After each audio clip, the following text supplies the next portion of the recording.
శ్రీమతి నమః. పరమాచార్య స్వామి వారి దగ్గరికి ఎవరైనా సరే స్వామి నాకు కష్టం వచ్చింది అని చెప్పి వెళ్ళాము అని అనుకోండి, మన తప్పు ఉంటే మన తప్పుని సరిదిద్దుకునేటట్లు ఎంత చక్కగా చెప్తారో, అలాగే మన సమస్యకి పరిష్కార మార్గాన్ని ఆయన చూపిస్తూ ఉంటారు. ఎంతో మంది మహాస్వామి వారి దగ్గరికి వస్తూ ఉంటారు. ఒక ఆయన వాళ్ళ అమ్మాయికి ఎంత ప్రయత్నించినా వివాహం కావటం లేదని వస్తే ఆయన ఏం చెప్తారో తెలుసా? నువ్వు నీ ఇంటి దేవతని మర్చిపోయావు, ముందు వెళ్ళి అక్కడికి వెళ్ళి పూజలు చేయించు అంటారు. పూజలు చేయించిన వెంటనే ఆ అమ్మాయికి మంచి సంబంధం కుదురుతుంది. అలాగే ఇంకొక ఆయన వస్తారు. ఆయన ఏం చెప్తారు అంటే, ఆయన పరమాచార్య స్వామి వారికి ఎంత భక్తుడు అంటే, పరమాచార్య స్వామి వారు అంటే ఇంకా ఆయన ప్రాణాలు వదిలేసి అంత భక్తుడు అనమాట.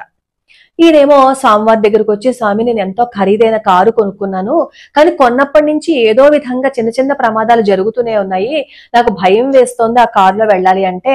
నాకు డ్రైవింగ్ కూడా చాలా బాగా వచ్చు, అలానే నేను డ్రైవర్ని పెట్టుకున్నా కూడా ఈ ప్రమాదాల నుంచి బయటపడలేకపోతున్నాను. ఎంతో మంది జ్యోతిష్కులు చూపించాను, పరిహారాలు చేశాను, అయినా సరే ప్రమాదాలు జరుగుతూనే ఉన్నాయని చెప్పి బాధపడతారనమాట. అప్పుడు పరమాచార్య స్వామి వారు చెప్తారు, మీ ఊరిలో కన్యకురిచి అమ్మవారు ఉన్నారా అని. ఉన్నారు స్వామి అంటారు. అప్పుడేమో స్వామివారు చెప్తారు, నీ కారు మీద కన్యకురిచి అమ్మ ప్రసన్నాహ అని చెప్పి రాయించి, అమ్మవారి రక్షణలో ఈ కారు ఉందని చెప్పి కూడా రాయించు, అక్కడ అమ్మవారికి అభిషేకం చేయించు అని చెప్పి మహాస్వామి వారు చెప్తారు. అప్పుడు అతను అంటాడు, ఆ భక్తుడు, స్వామి ఎంత దయ చూపించావయ్యా, కన్యకురిచి అమ్మవారు మా ఇంటి దేవత, నేను ఇప్పటి వరకు పట్టించుకోలేదు, మర్చిపోయాను.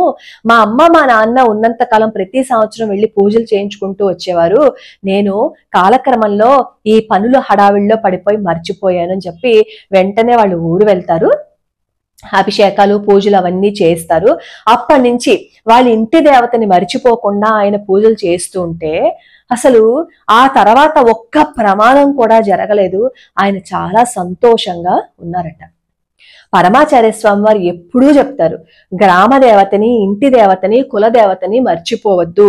మీరు పొద్దున్నే లేచి మీ ఇష్టదేవతని ఎలా అయితే పూజిస్తారో, కులదేవతని, ఇంటి దేవతని, అలాగే మీ ఈ గ్రామ దేవతని కూడా స్మరణ చేసుకోవాలి. వాళ్ళని మనం స్మరించుకుంటూ ఉండాలి. ముఖ్యంగా ఇంటి దేవతని, కులదేవతని మర్చిపోవద్దు అంటారు. మనకి తెలియని కష్టాలు వస్తూ ఉంటాయి, దానికి ఎన్ని పరిష్కారాలు చేసినా సరే ఆ కష్టం నుంచి మనం బయట పడలేకపోతూ ఉంటాం. అప్పుడు మనం ఒకసారి ఆలోచించాలన్నమాట, అయ్యో మనం మన ఇంటి దేవతని పూజించట్లేదేమో, మన కులదేవతని పూజించట్లేదేమో అని చెప్పి ఒకసారి ఆలోచన చేసి ఆ దిశగా ఒకసారి మీరు పూజలు అవన్నీ చేయించుకున్నారు అని అనుకోండి, మీకు ఏదైతే కష్టం వచ్చిందో ఆ కష్టం నుంచి బయట పడలేకపోతున్నాను అనే బాధ ఉండదు. నెమ్మదిగా ఆ కష్టం నుంచి దూరం అయిపోతూ ఉంటారు. మరి కులదేవత, ఇంటి దేవత ఎలా తెలుసుకోవాలి అని చెప్పంటారు. మాకు తెలియదండి, ఆ కులదేవత ఎవరో తెలియదు, మా ఇంటి దేవత కూడా ఎలాగో తెలియదు అని చెప్పంటారు. పెద్దవాళ్ళని అడగండి. కాస్త ప్రయత్నం చేశారు అని అనుకోండి, దొరకకపోవటం అంటూ ఉండదు, ఖచ్చితంగా తెలుస్తుంది మన ఇంటి దేవత ఎవరు, మన కులదేవత ఎవరు అని. ఒకవేళ మీకు తెలియలేదు అని అనుకోండి, కలవు వెంకట నాయక అంటారు కదా, వెంకటేశ్వర స్వామి వారినే మీ కులదేవతగా, ఇంటి దేవతగా పూజ చేసుకోండి. లోకా సమస్తా సుఖినో భవంతు, సర్వే జనా సుఖినో భవంతు.